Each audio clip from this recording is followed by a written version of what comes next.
Hi friends, welcome to செவந்தி சமையல். இன்றைக்கி நம்ம வீடியோவில் என்ன பார்க்க போகிறோன்னா, அட்டகாசமான சுவையில் காடை முட்டை கிரேவி தான் என்னோடய ஸ்டைலில் நான் உங்களுக்கு செஞ்சு காமிக்க போகிறேன். வாங்க எப்படி செய்யலாம், என்னென்ன பொருட்கள் தேவைன்னு சொல்லி பார்க்கலாம். மீடியம் சைஸ் 4 தக்காளி கட் பண்ணி வச்சுருக்கேன், 6 வெங்காயம் நறுக்கி வச்சுருக்கேன், இஞ்சி பூண்டு பேஸ்ட்டு 50 கிராம் அளவில் எடுத்து வச்சுருக்கேன், 1 ஸ்பூன் சோம்பு, 1/4 ஸ்பூன் மிளகு, 1/4 ஸ்பூன் சீரகம், 2 ஏலக்காய், 1 இன்ச்சு பட்டை, 4 கிராம்பு, 20 போல் முந்திரி, 30 காடை முட்டை எடுத்து வச்சுருக்கேன். இதுதான் தேவையான பொருட்கள்.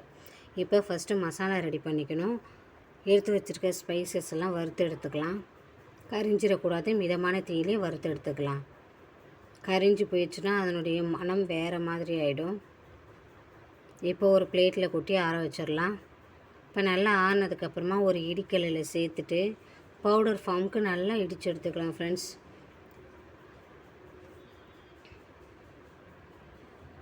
இந்த மாதிரி நம்ம ஃப்ரெஷ்ஷாக மசாலா அரைச்சி குழம்பு பண்ணும்போது மனமும் நல்லாயிருக்கும், சுவையும் நல்லாயிருக்குங்க ஃப்ரெண்ட்ஸ்.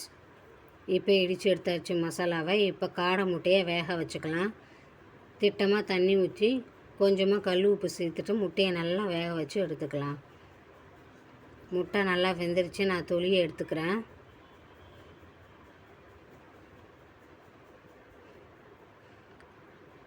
முட்டையெல்லாம் நல்லா க்ளீன் பண்ணி வச்சுங்க ஃப்ரெண்ட்ஸ்.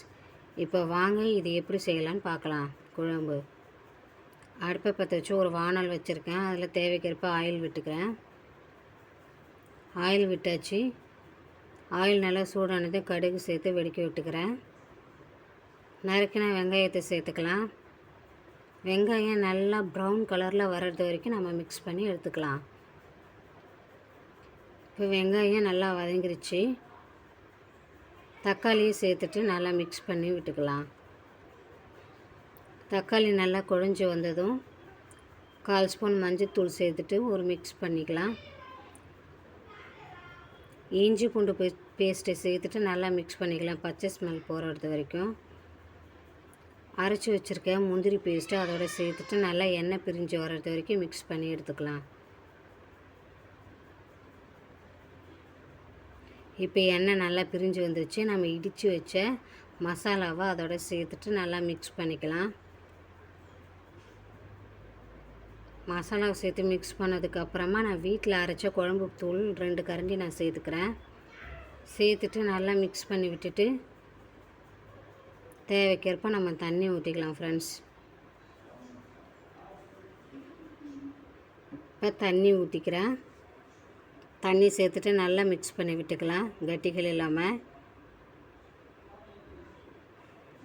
சுவைக்கேற்ப உப்பு சேர்த்துட்டு மிக்ஸ் பண்ணிவிட்டு ஒரு பிளேட் போட்டு நம்ம மூடி வச்சிடலாம். கொதி வர்றது வரைக்கும் வெயிட் பண்ணலாம் ஃப்ரெண்ட்ஸ். கொதி வர்றது வரைக்கும் வெயிட் பண்ணலாம். இப்போ குழம்பு நல்லா கொதிச்சுக்கிட்டு இருக்குது. இப்போ முழுமையாக குழம்பு நல்லா கொதிச்சிருச்சுங்க ஃப்ரெண்ட்ஸ். எண்ணெய் பிரிஞ்சு வர ஆரம்பிச்சிருச்சு பாருங்கள். இந்த அளவுக்கு குழம்பு வற்றி வந்ததும் நாம் காடை முட்டையை ஒவ்வொன்றா சேர்த்துட்டு ஒரு 5 மினிட்ஸ் நல்லா கொதிக்க விட்டுக்கலாம்.